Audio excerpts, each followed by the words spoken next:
Председател на местната заедница во Жировница Аднан.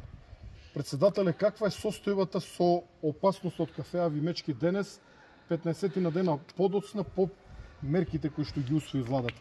Така, прво добар ден и ви се заблагодарувам како председател на местната заедница, како местно население на Жировница, што почесто присуствувате како центар за управување со кризи и тоа на нас не охрабрува реално.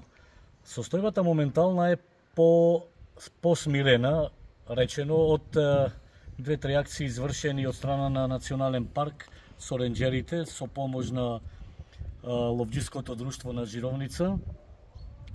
Така да сега моменталната состојба е посмирена, ама мечката... Кога зборуваме за акции, зборуваме за хајки, чие што цел беше протерување на мечките подалеку од селото. Така, испокување имаше во Вис 2 пати. Тоа вроди реално, имаше позитивно. Ние го сетиме заради што сега движењето на мечката е само на две страни низ селово. Едната е кај контејнерите, другата над селово моментално. Сметате дека ваквиот начин со фрлање на петарди, со други експлозивни средства, со пукање во воздух, со маневарска амуниција може да помогне дополнително да се оддалечат мечките од селото? Апсолутно. И реално и времето веќе им поминува за да се симнуваат во селово.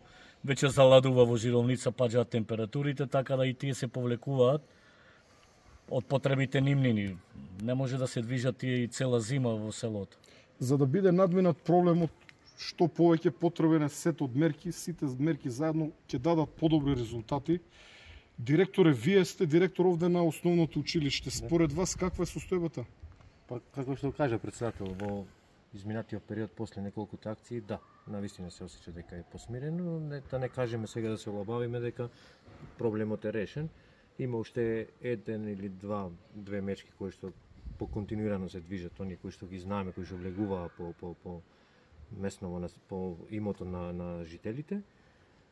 Со нив не знам како ќе се справиме, сметам дека она што го предложија како мерки треба поитно да се преземат, односно да се дислоцираат барем во најмала рака од ова место.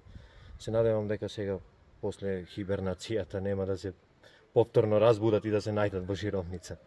Ворец, ви благодарам, бидете поздравени. И на вас. Ќе продолжиме со сета сила да се бориме за надминување на овој проблем на агресивните мечки кои што може да представуваат опасност за животот и здравјето на луѓето, ќе треба да бидат дефинитивно отстранети овде.